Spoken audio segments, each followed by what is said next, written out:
you've given her your car, and you both know this was her plan all along. Of this country's economy to such an extent their response is simply taking the pistons. The friends and donors of their party in a VIP lane, which is why we are... Yes, I'm asking, have the Tories really lost all trust and credibility? And why do I ask? Well, our honest Bob brought up trust and credibility in this rather odd analogy and his question for his pitch to be the next leader of the opposition. The Chancellor is like a dodgy car mechanic.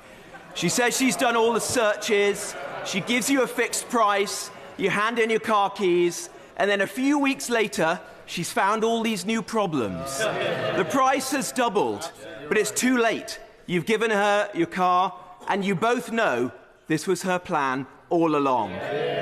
Trust and credibility are critical to a Chancellor. Why has she been so careless and so quick to throw hers away?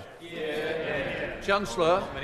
If the right honourable gentleman has any chance of fixing the mess that his previous government has made, he might want to start with an apology.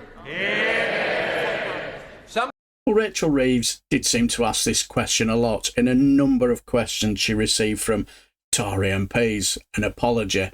Also, wasn't our honest Bob the one who thought it was a swell idea to paint over Disney characters for an asylum centre for unaccompanied children and did a dodgy deal with Richard Desmond? Trust and credibility? Yeah. Well, Labour MP Stella Creasy carried on with the dodgy car mechanic line to pull out this little one-liner. Mr. Speaker, and frankly, the response of the Conservatives opposite leaves something to be believed. 14 years of stripping the engine of this country's economy to such an extent their response is simply taking the pistons. Come on. But I am so proud that we now have a Chancellor in place who is not penny wise but pound foolish, but conscious that our constituents are all going to have to pick up the pieces as a result of those 14 years.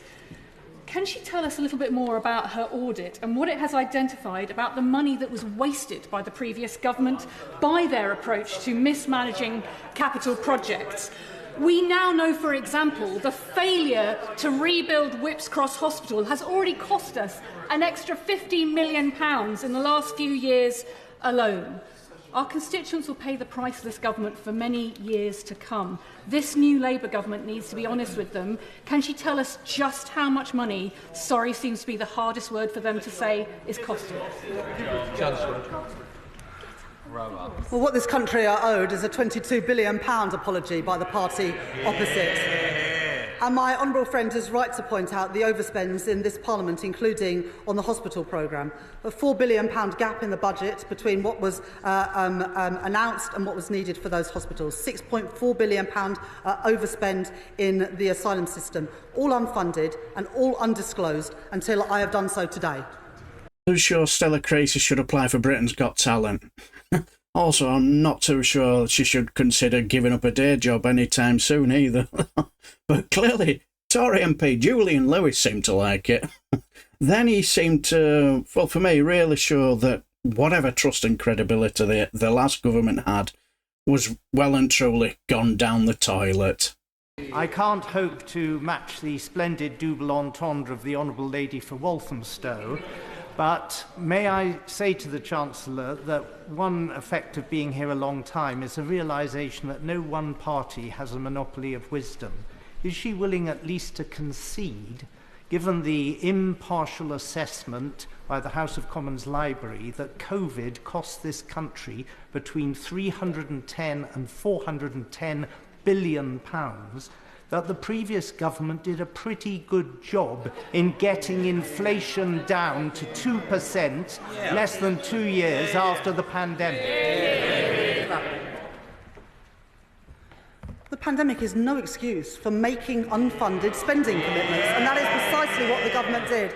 And given that the honourable gentleman mentioned the pandemic, during the pandemic, the party opposite handed out contracts to friends and donors of their party in a VIP lane, which is why we are appointing a COVID corruption commissioner, because we want that money back in our public services where it belongs. Walked into that one, didn't you, Julian? Don't make it easy for the Chancellor, will you? I also love the way he brings in inflation going down to 2% was nothing to do with the markets, if I remember rightly. No, it was purely down to the last Tory government being fiscally responsible. Then brings up COVID, and try and make it a positive. Whoever thought bringing up COVID after Partygate, the VIP lanes and all the other nonsense that was going on as a good idea? I think they need to have a bit of a word with themselves, don't they? But what do you guys think? Have they lost all trust and credibility, and are they the real dodgy car mechanics? Should Stella Creasy maybe get her very own spot on Comedy Hour and maybe start doing stand-up? Let me know down below, and I shall bid you farewell and take care, my friends. Oh, just to let you know, Thursday 8 o'clock, as far as I know, I will be appearing on Reganelite's channel for a live stream.